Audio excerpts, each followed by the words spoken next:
Grande Live. This is Will Bowman, and welcome to Coffee with Will. I'm here today with Steve Clemens, the incumbent mayoral candidate for the upcoming election. And this video is brought to you by Northwest Furniture and Mattress, Valley Realty, Marketplace Family Food, Grand Ron Hospital, and Seabright Dentistry. And so, how are you today, Steve? I'm good. It's fixing to be another one of those spectacular September days. You know, it's nice because I'm a runner, and when it's really hot out, I have to plan my runs either in the morning or in the evening, unless I want to bake, which, you know, some days I have to. But at these times, it's just gorgeous. Pick your time, man. You don't, I mean, on a day like this. And you're a biker, so you might understand this a little bit. You know, the weather is just spectacular. Yesterday was really stellar. We spent about 2 hours up at Morgan Lake bird watching in the morning, and it was, you know, it was just a little chilly, and it was kind of nice just standing in the sun for a little bit, and then it warmed up later in the day. Glorious, just glorious. It is. So we're going to go probably for somewhere between 5 and 10 minutes, and we're going to talk to you a little bit about, so first of all, tell us a little bit about yourself and also what your platform that you're going to be running to come back as mayor for the next 2 years, correct? 2 years, yes. Mayors, council positions other than the mayor are 4, mayors every 2. Okay. I've been in Grande 26 years, over 26 years now. Mm-hmm. I consider this my home and will likely retire here in the next year or 2. I've been the mayor since, I'm going to do math, since since January of 2015 when I was sworn in, and I'm up for re-election this November. I run, you know, I'm not sure that it's not like, you know, the Democratic National Convention has a platform or the Republican National Convention has a platform. I run on the basis of service. I run, I believe in a concept called servant leadership, where I am here to give back to the community more than taxes or more than my economic contribution to the community. I give back in the leadership qualities and knowledge that I have.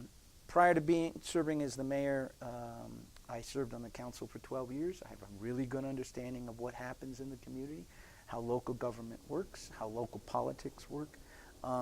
It's my desire to maintain Grande as a full-service city, which means that in addition to police and fire, that we have vital parks, we have a library, we have a swimming pool, and we have all the amenities that make a community full service. Mm-hmm. I also believe that economic development is important, and we have a mechanism through the Urban Renewal District that allows us to generate revenues that can be used toward economic development, and we've done some of that over the last year and a half. Now, I have some concerns about that. I believe that we need to be a little more strategic about where we put our money. I think we might want to look at the Urban Renewal District and the footprint of it, and assess whether or not that district is still serving the right purpose, or whether we need to change the dimensions of it. And I also think that we need to revise or reconsider the obligations that businesses have when they receive money from the Urban Renewal District. It really concerned me last spring when a member of the Budget Committee asked, how many jobs were created? How much money went into individual businesses? Are you tracking the impacts of the money that you're giving out? And the answer came back resoundingly no.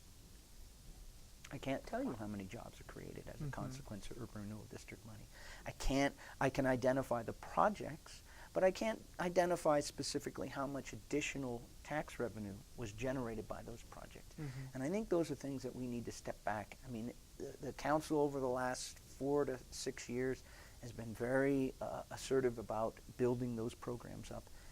And I applaud that. But I think it's now time, as we have with all government policies, to step back and ask ourselves, have we been effective? How do we measure the performance? And is there anything that we need to do to improve the effectiveness of the money that we're spending?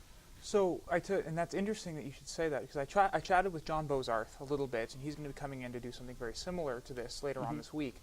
And he also agrees with you that the urban renewal district is a good thing, but from what it sounded like he's under the he's very convinced of the effectiveness of what's already happening with the urban renewal district. And so I'm interested, what makes you a little more skeptical as to why? Or are you skeptical, or is it more just that you want to actually have some hard data? I'm a data-driven guy, Mm-hmm. okay?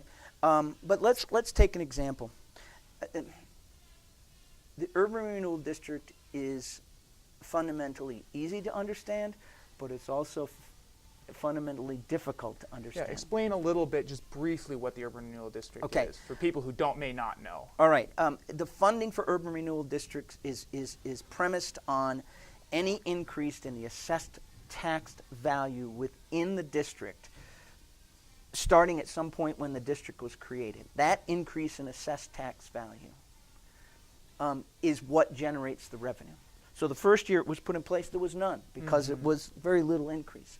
Next year you get a little bit more improvement in properties, you get new properties that are built, and that difference in tax assessed value gets taxed, and that money comes back to the district. Interesting. So when the new Safeway complex went in, all that money there got put into the district, or the tax revenue from that development got added to the district.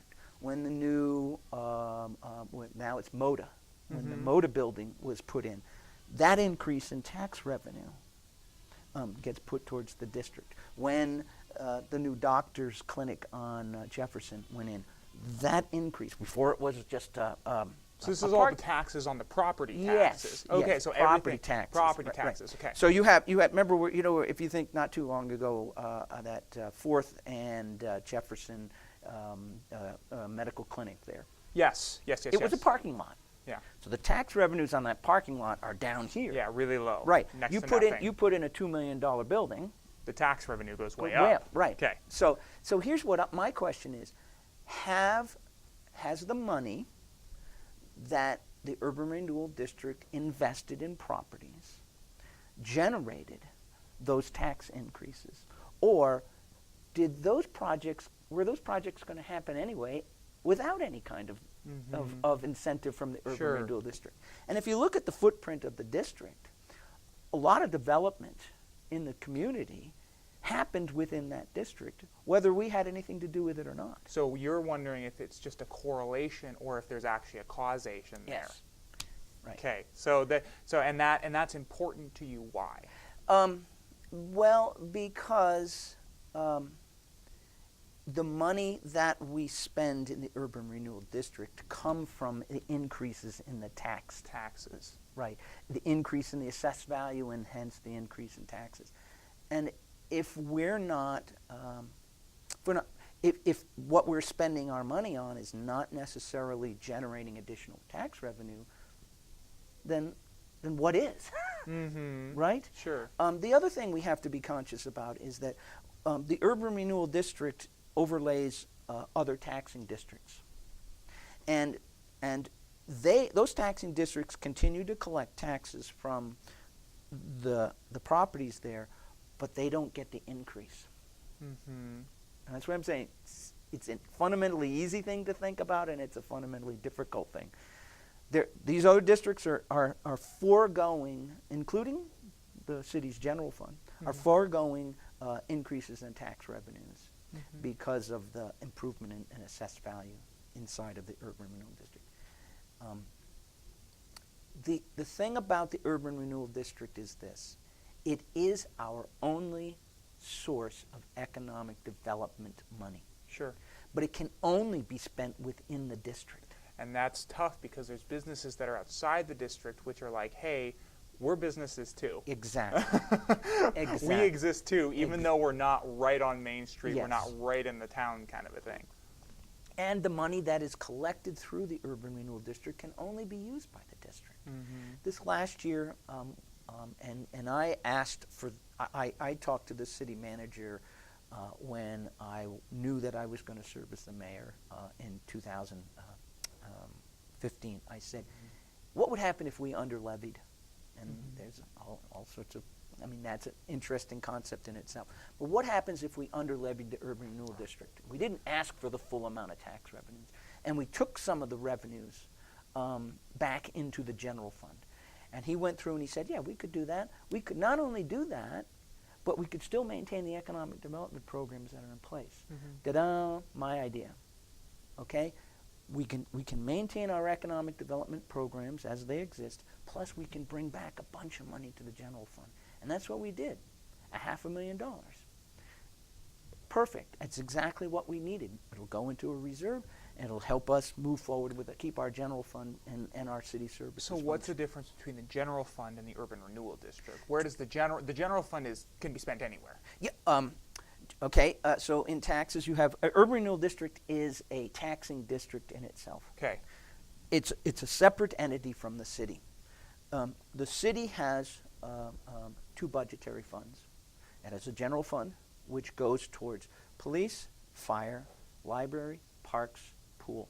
Ah, okay, I see. So that's an important, in your brain, being a quote-unquote full-service community, which provides those things, is equally as important as being an economically sound and feeding the economy with government taxation money. Yes. Okay, and so that's why you've tried to shift a little bit of money out of the urban renewal district and into the general fund, is because you want to be able to fund these other things, library, pool, police, fire. Those things are equally important to economic development as having a vital downtown core.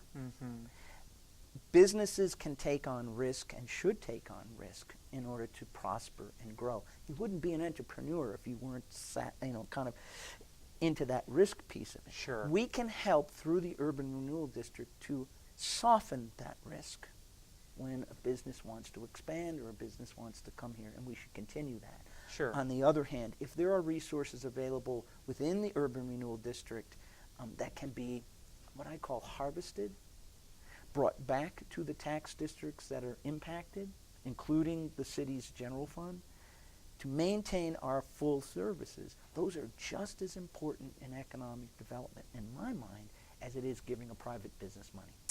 So I think this, and we'll end with this, because I think we're getting close to out of time.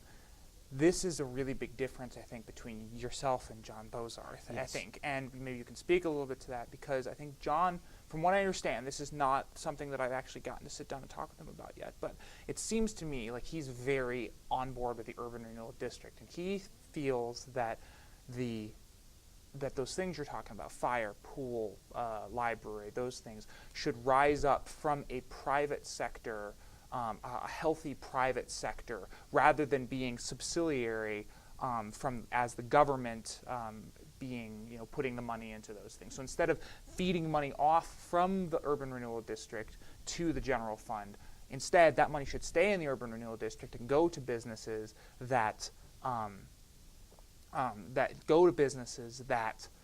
will then, as the economy grows, will turn into probably, I'm guessing, private sector pools, private sector libraries and bookstores and so on and so forth. But I mean, that begs the question: why is it important that these things remain funded by the city? And so that, I guess, maybe my question. And you can answer that differently than I'm. Yeah.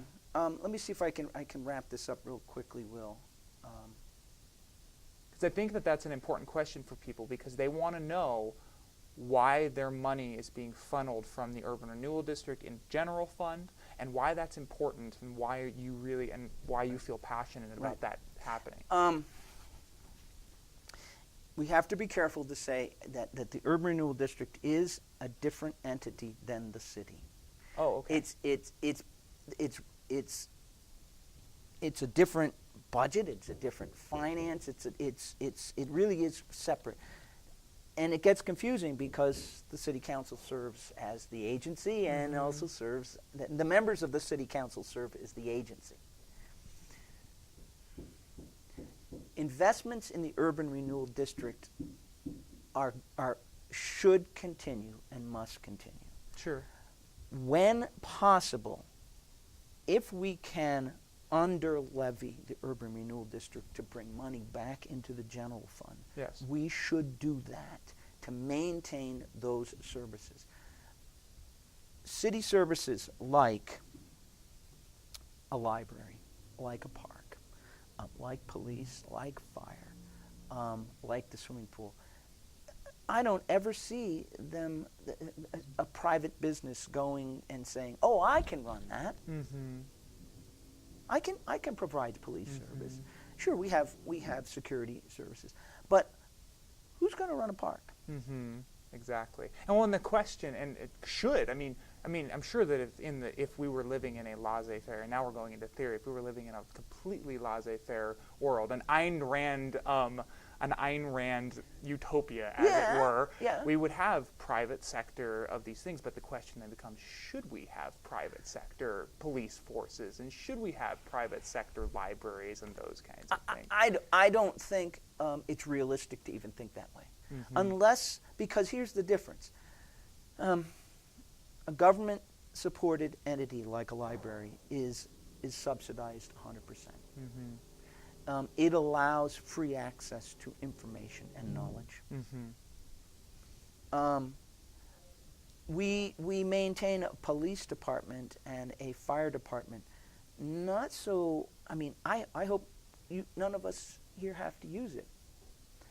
But when you're sick, or your house is on fire, or somebody's breaking in, it's really nice to know that they're there. It's also nice to know that you have a park that you can go to with your dog and your kids, and just relax and recreate. Or have soccer games that you go watch your kids play, or baseball, or have a swimming pool that our kids can swim in and compete in. Those things are important. And I don't think they should be private sector. There are things that are definitely private sector where somebody can make a profit. And those things are okay. Yeah. And in fact, I'm involved with a local business here myself. Sure.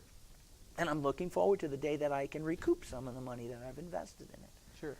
But I don't ever think that I'll recoup money that I've invested through my property taxes into the pool or into parks. I'll confess that I very seldom use the library because I have access to one at Eastern where I work. But I love the idea that it's there.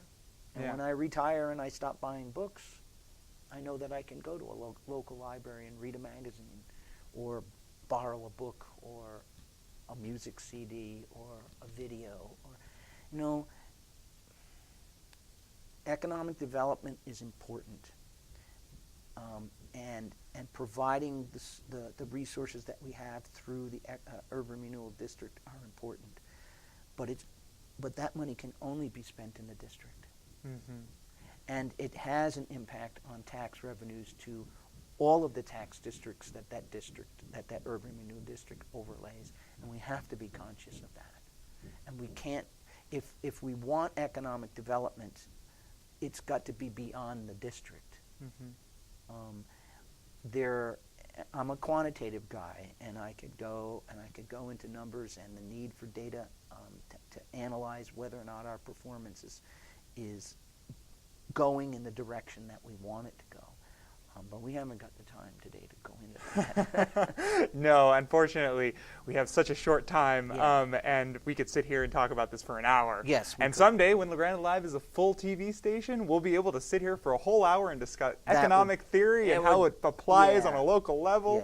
But unfortunately, we can't today. Well, thank you so much for your time, Steve. You're welcome, Will. I appreciate it. We had some good conversation, and so this has been Coffee with Will and Steve Clemens. When is the election coming up? I believe the ballots go out on the 19th, like 2 weeks before the election.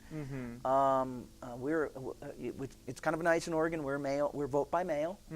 So ballots go out about the middle third week of October, and people have 10 to 14 days to return them. And if, again, I look in quantitative stuff, a lot of people, you get about 25% of the people who return them in the first 3 days, and then there's a bit of a lag, and then you get a big bump of people who return them in the 2 or 3 days before the election. So it's kind of fun to see that stuff. Anyway, thank you, Will.